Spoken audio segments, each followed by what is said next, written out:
Chapter 5. The Last of the Blind Man.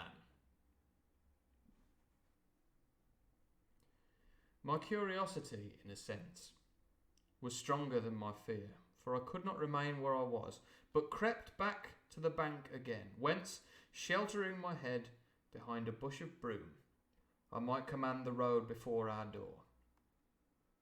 I was scarcely in position ere my enemies began to arrive, 7 or 8 of them. Here they are, the lads, running hard, their feet beating out of time along the road, and the man with the lantern some paces in front. 3 men ran together, hand in hand. What, skipping along, hand in hand? Sound like very threatening pirates. And I made out, even through the mist, that the middle man of this trio was the blind beggar. John Lorry from Dad's Army Private Fraser, lest we forget. The next moment his voice, we're doomed, showed me that I was right. "And down with the door, we're doomed, Captain Mannering," he cried. "Aye, aye, sir," answered 2 or 3. I can't do 2 or 3 voices at once.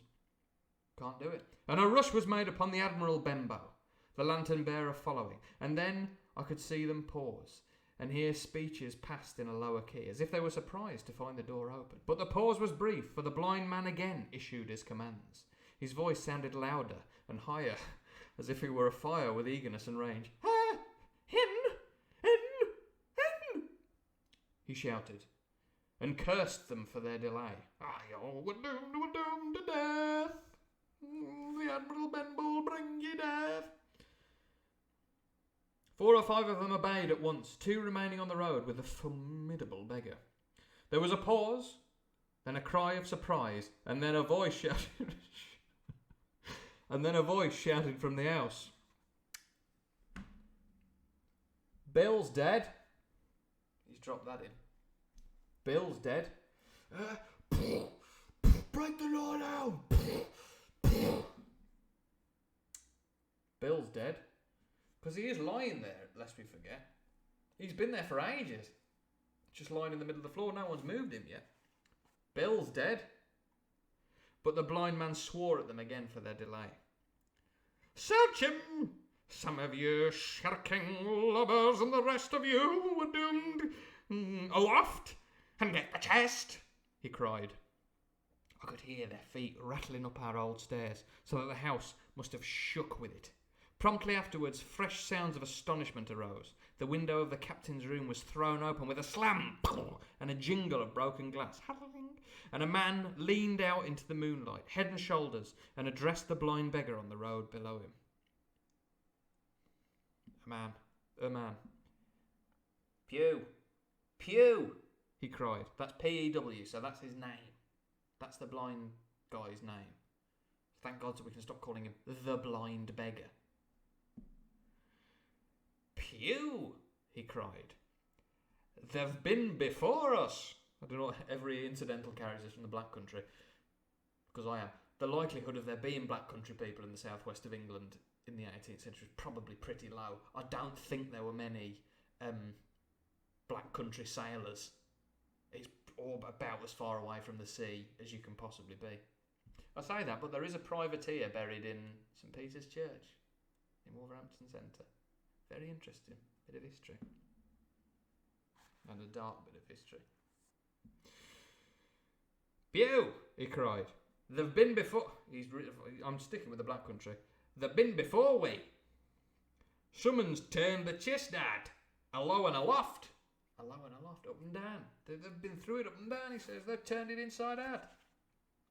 "Is it there?" roared Pew. "Is it there?" roared Pew. "The money's there." It's a matter of fact, this bloke. "The money's there." The blind man cursed the money. "Oh, fucking money. Flint's fist, I mean." "We don't see it here nohow," returned the man. "Here you below there. Is it on, Bill? We're doomed," cried the blind man again. That's another fellow, probably he who had remained below to search the captain's body, came to the door of the inn. Bill's been overhauled already. He's Black Country as well. Bill's been overhauled already, said he. Nothing left. It's these people of the inn. It's that boy. We're doomed. I wish I'd put his eyes out, cried the blind man. Pew. He's very violent, actually, this bloke, because if you remember, he had Jim in that armhole before. Oh, they were here no time ago. They had the door bolted when I tried it. Scatter, lads, and find them. We're doomed. Sure enough, they left their glim here, said the fellow from the window. The glim. They glim. Now, I know we often rely on me to specify some of the 18th century vocab. It's not happening here, lads. I do not know what glim is. Glim? Any suggestions? Any suggestions for what glim might be? Candle? Yeah, candle. Glimmer, the glimmer of a candle. They left the glim. Maybe that's what they call it. I haven't got time to be calling them candles in them days. Sure enough, they left their glim here, said the fellow from the window. Scatter and find them. Rout the house out. We're doomed, reiterated Pew, striking with his stick upon the road.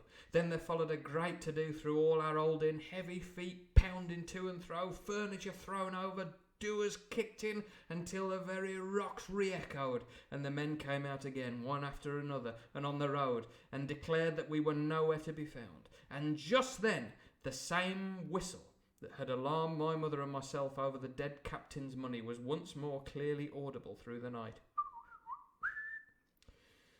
Glim is a candle or a lantern. Thank you very much. Mini Slot 1997.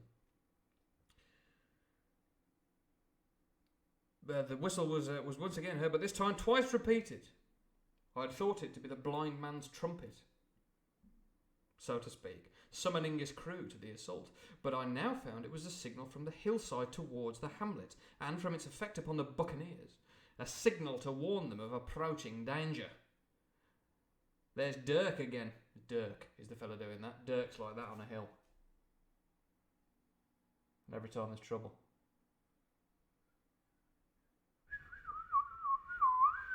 The buccaneers are like that. Dirk. There's Dirk again, said one. Twice. We'll have to budge, mates. Budge, you skulk, cried Pew. Dirk was a fool and a coward from the first. We're doomed, you wouldn't mind him. They must be close by, they can't be far. You have your hands on it, scatter, and look for them, dogs! Oh, shiver my soul, he cried, if I had eyes! Shiver means shatter in this case. Splinter and shatter, to shiver something. Shiver my soul. I shiver me timbers. Smash him with a cannonball. Shiver. Shiver my soul, he cried, if I had eyes. This appeal seemed to produce some effect, for two of the fellows began to look here and there among the lumber, but half-heartedly, I thought, and with half an eye to their own danger all the time, while the rest stood irresolute on the road. You have your hands on I see, this is still Pew talking, yeah. You have your hands on thousands, you fools, and you hang a leg. Lag it behind you, you're going too slow.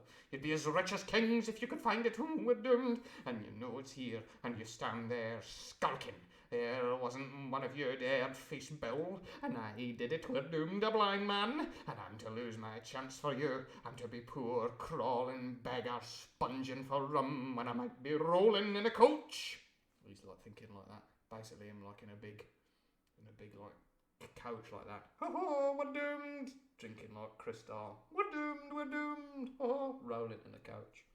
We're doomed. Like loads of like, just I don't know, rubies and that round him. Oh, we're doomed. I should be rolling in a coach. If you had the pluck of a weevil in a biscuit, you would catch them still. Hang it, Pew, we got the doubloons, grumbled one. They might have hid the blessed thing, said another. He's quite posh, this fellow. There's no names been mentioned. There's nothing else been mentioned about him. I'm just trying to differentiate between them. They might have hid the blessed thing, said another. Take the George's, Pew, and don't stand here squalling. The George's, golden Guinness probably, with the image of King George on them. Squalling was the word for it. Storming. Shouting squall. Pew's anger rose so high at these objections, till at last His passion completely taking the upper hand, he struck at them right and left in his blindness.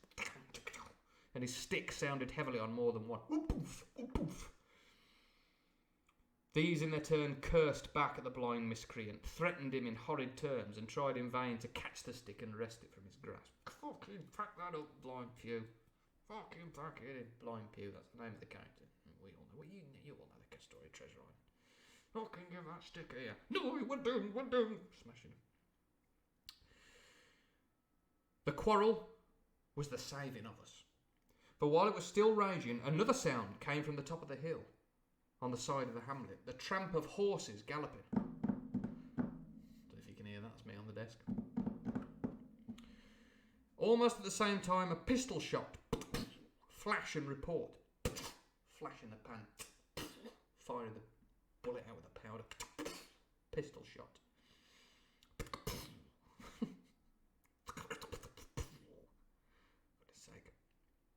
Lost my place now. That was worth it.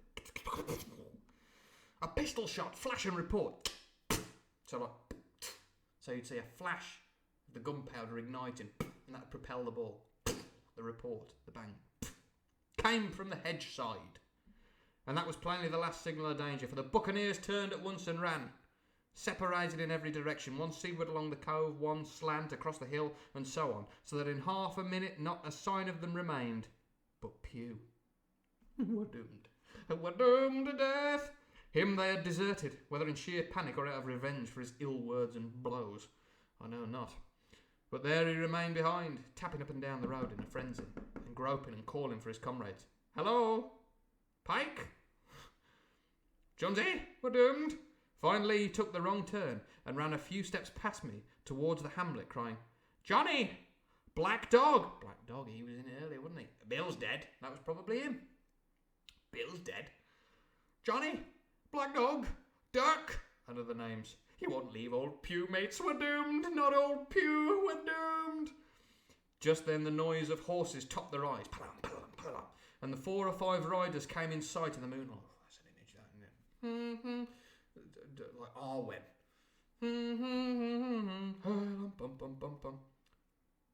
Copyright.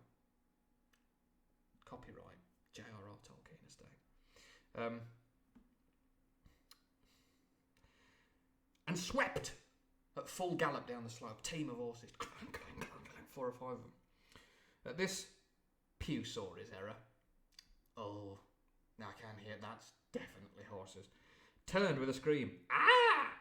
And ran straight for the ditch into which he rolled. But he was on his feet again in a second and made another dash, now utterly bewildered, right under the nearest of the coming horses. The rider tried to save him. That was kind of him. But in vain. Down went Pew. With a cry that rang high into the night. Ah! And the 4 hooves trampled and spurned him and passed by.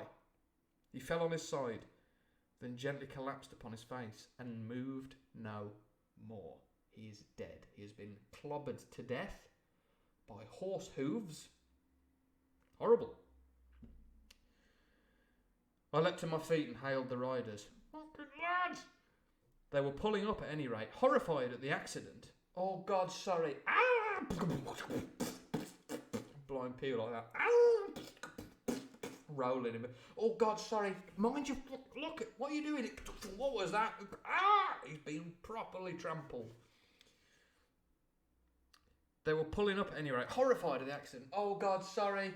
And I soon saw what they were. One tailing out behind the rest was a lad that had gone from the hamlet to Dr. Livesey's. It's one of the villages he's gone to. Like, Jesus, there's fucking pirates coming. The rest were revenue officers, whom he had met by the way, and with whom he had the intelligence to had the intelligence to return at once. So it's like a kind of, I guess, like a bit like a little militia sort of thing, like public law enforcement, community support officers. I don't know how the police works. Not very well at the moment.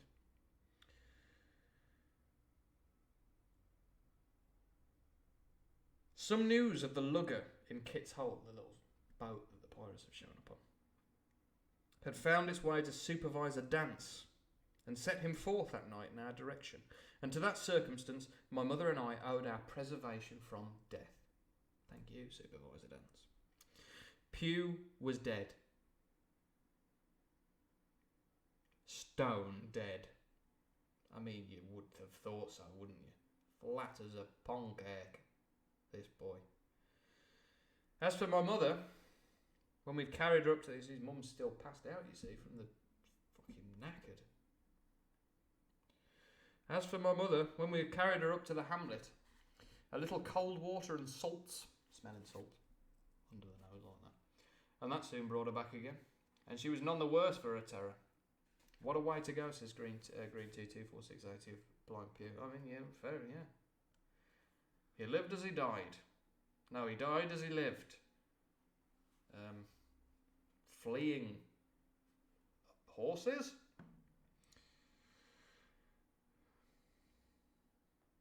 A little bit of cold water, a little bit of smelling salts, and she was none the worse for her terror, though she still continued to deplore the balance of the money. Oh, yeah, all that back and forth. Like, oh, God, he's give us too much, we've took too much.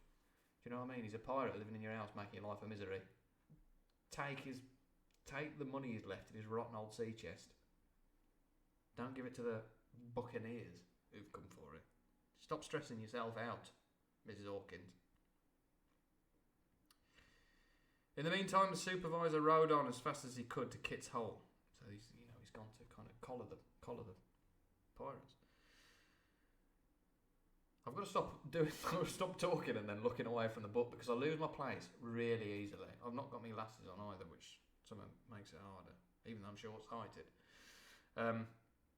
So he's gone back to Kit's Hole, but his men had to dismount and grope down the dingle.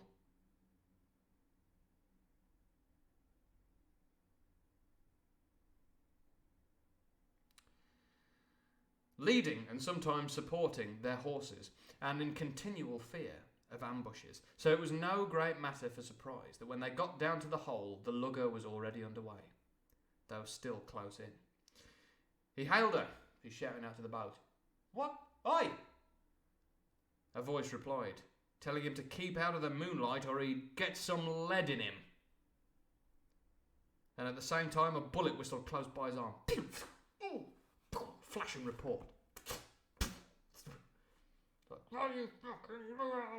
Oi! What do you think you're doing? Move out the way, shipmate. You'll get a bullet in your arm. Action, seen this. Soon after, the lugger doubled the point, got round the corner, and disappeared. Mr. Dance stood there, as he said, like a fish out of water, and all he could do was to dispatch a man to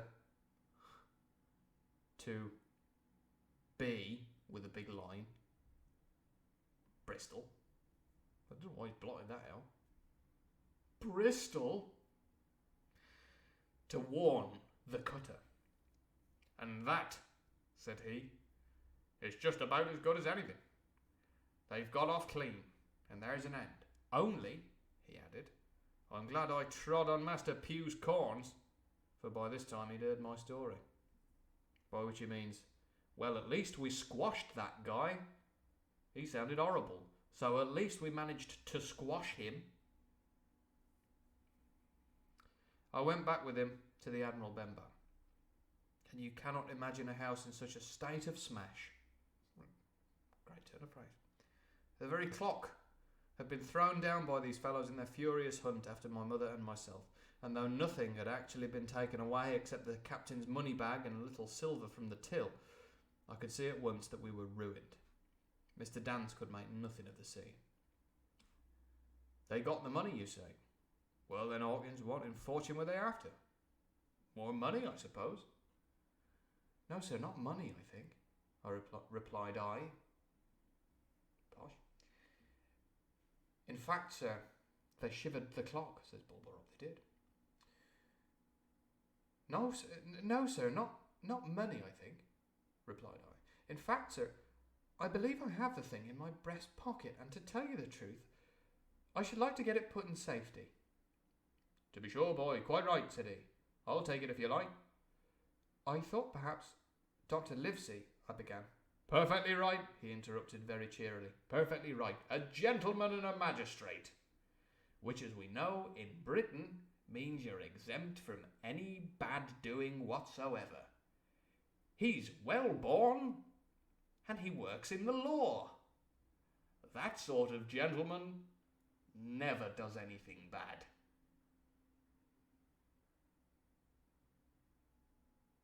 And now I come to think of it, I might as well ride round there myself and report to him or the squire. Master Pugh's dead, and when all's done, not that I regret it, but he's dead, you see, and people will make it out against an officer of His Majesty's revenue, if make it out they can. There's something to be said there, isn't there? It's a bit sinister. Now I'll tell you, Hawkins, if you like, I'll take you along. So he's like, well, I'll see you out. I'll take you out. Pillar of the community, yes. Thank you, Barbara. I thanked him heartily for the offer, and we walked back to the hamlet where the horses were. By the time I told Mother of my purpose, they were all in the saddle, getting ready to go. Dogger, said Mr. Dance. So that's a guy's surname. Dogger. You have a good horse. Take up this lad behind you. So he's riding on the back of Dogger's horse. As soon as I was mounted, holding on to Dogger's belt, the supervisor gave the word, and the party struck out at a bouncing trot on the road to Dr. Livesey's house.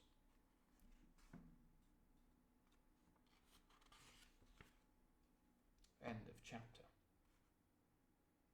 So,